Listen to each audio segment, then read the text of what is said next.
Hello everyone, it's Micah, and on today's Bake Away we talk about we're going to be talking about my second bake, my second official bake of my new baking hobby, and that recipe is ta-da, pecan sticky bun cake.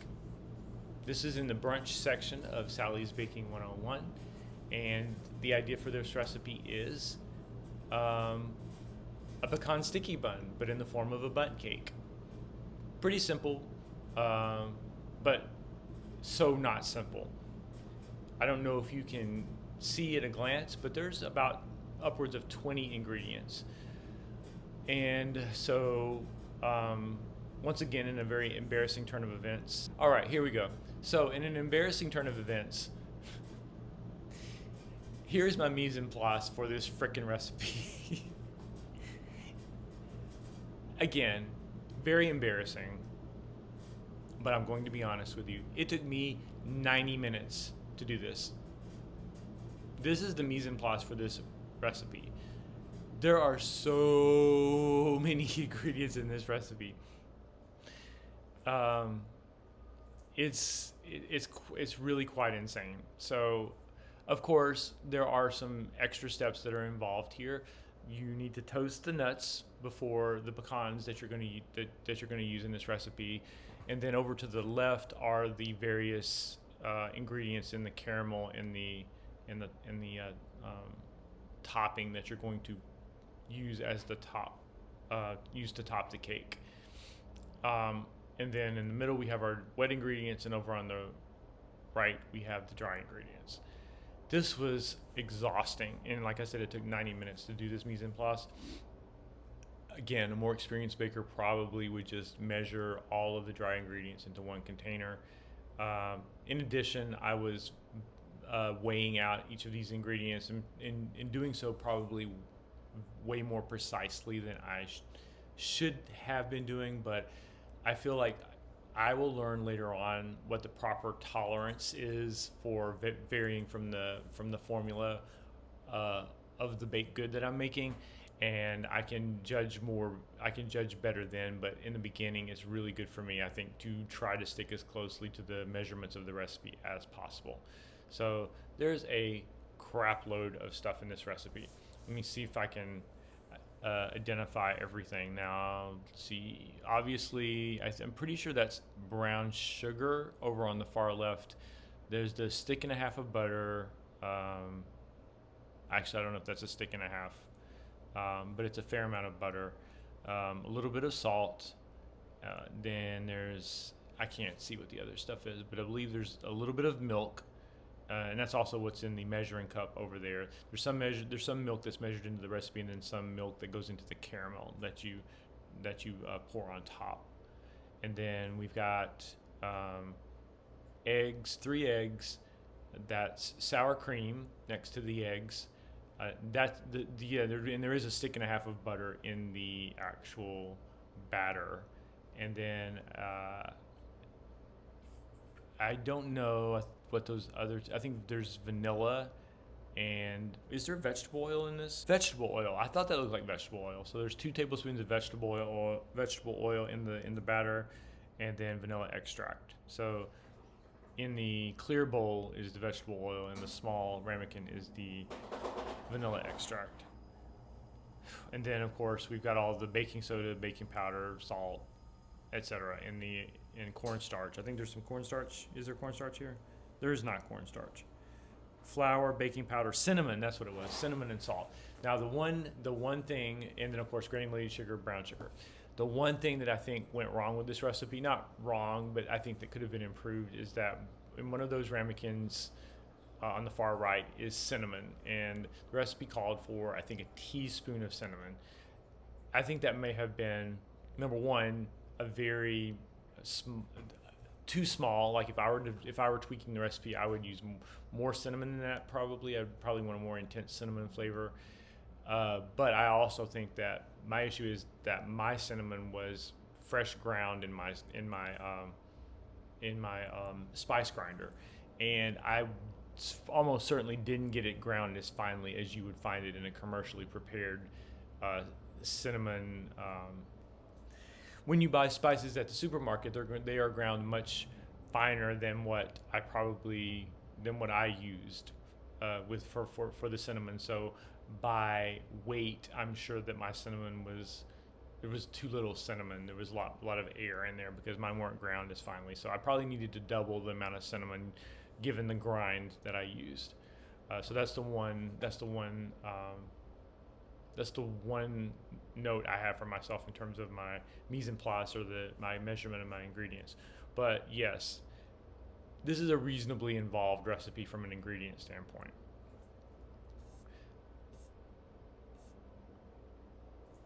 All right, so this is whisking together all the dry ingredients, and you can see my nice brand new wire whisk that I got for $5 on sale at Marshall's. And this for me feels a lot better than that silicone whisk that I was using in my first recipe. But again, so this is all of the initial dry ingredients. Then this is the creaming of the wet ingredients. This is the butter and the 2 sugars getting creamed together. And this is what happens after you cream them. They become creamed. And then from there, we start mixing in I think this is mixing in the eggs and the other wet ingredients to get us to but actually this looks more like the full batter. So I think this might actually be after the dry ingredients, the flour and so forth, were mixed in as well. So this is my finished batter for the cake.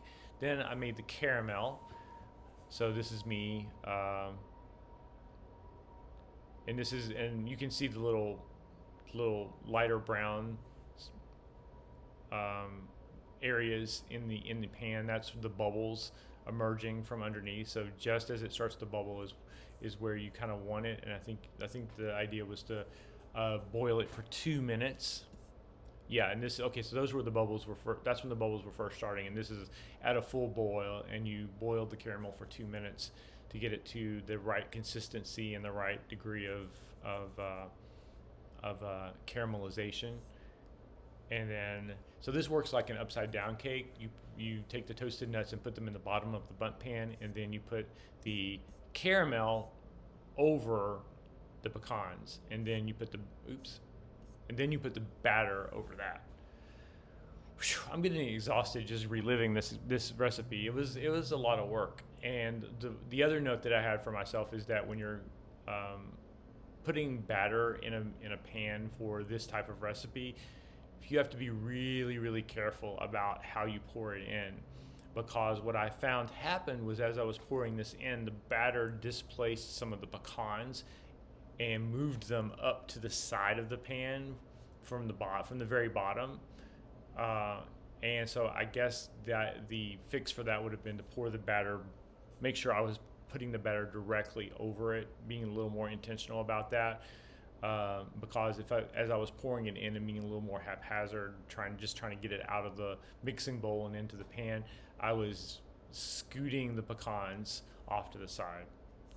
So, and I thought, because after all that mise en place, it was kind of a disaster zone after I put the cake in the oven.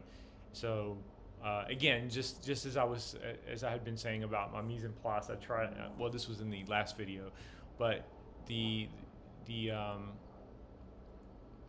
initial step for me on my mise en place, of course, is to take the stuff out of the fridge that needs to come to room temperature. I try to use that period of time to get everything else in order, rather than thinking, oh my God, I have to wait a whole hour before I can start baking.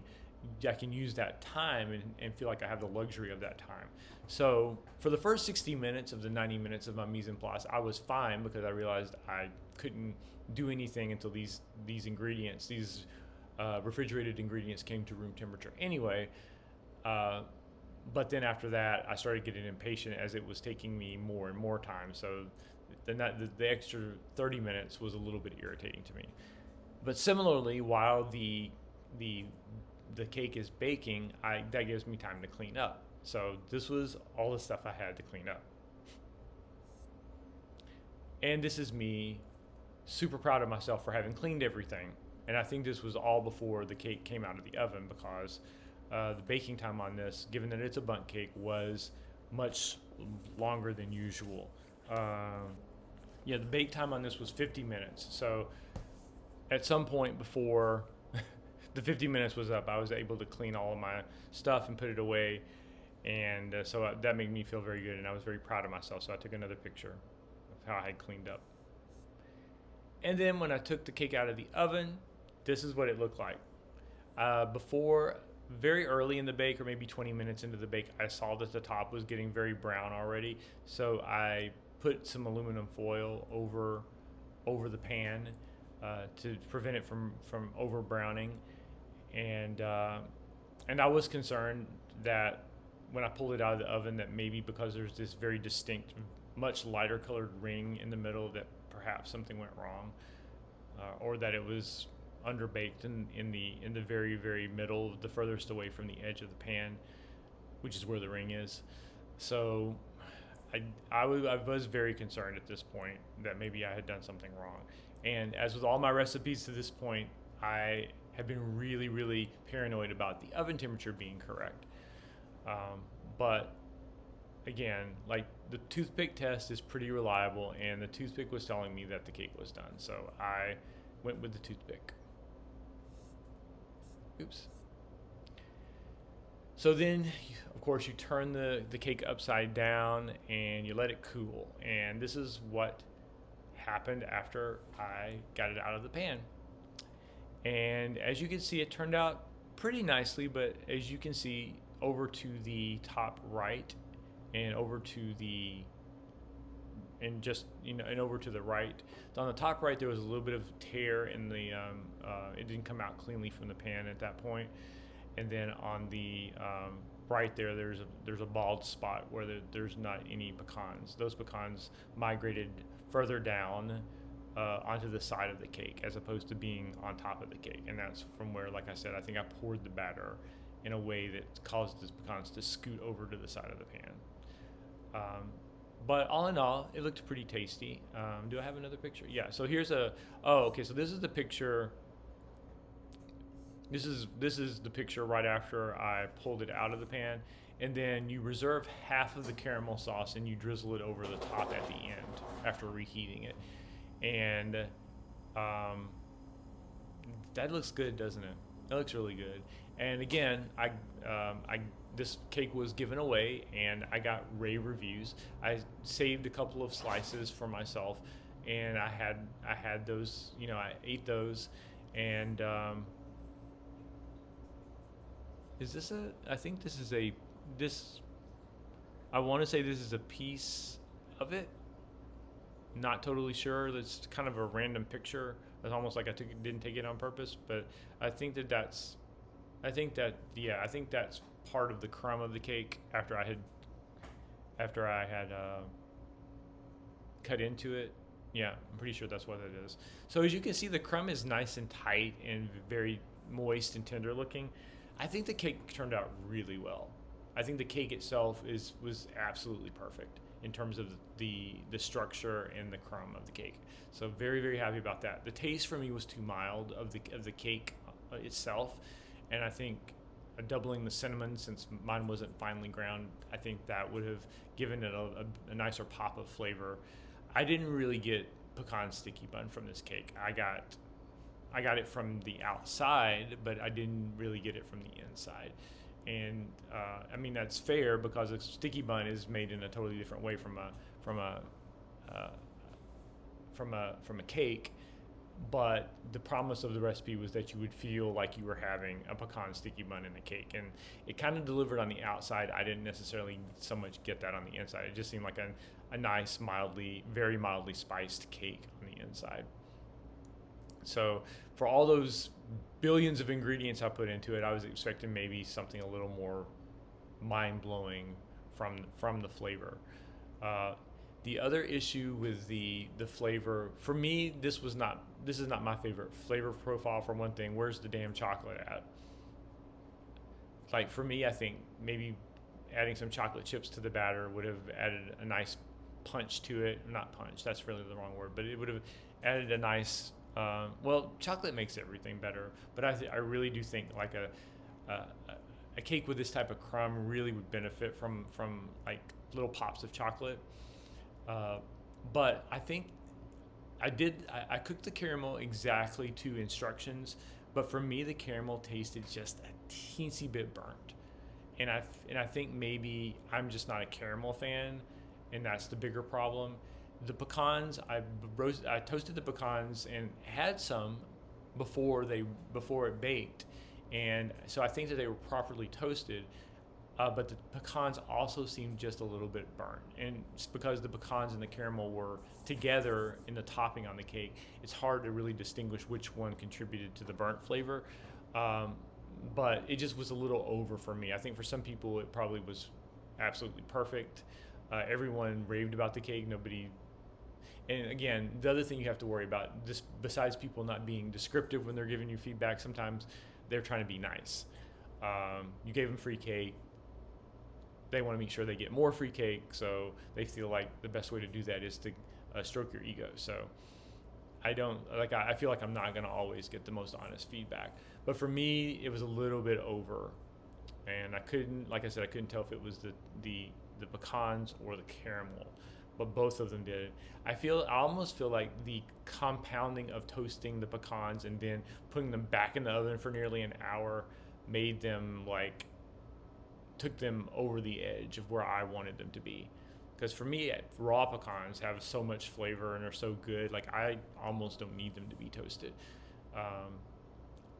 The other thing is that and this is something that was noted in the recipe, is that the bottom of the cake, the part at the bottom, closest to the bottom of the oven, which is eventually going to be the top, the nuts and the caramel are closer to the direct heat, and therefore in the recipe, and I wish I had taken a picture of this in the oven, you put the recipe instructed me to put a baking pan underneath the Bundt pan to shield the bottom of the Bundt pan from the direct heat from the bottom of the oven.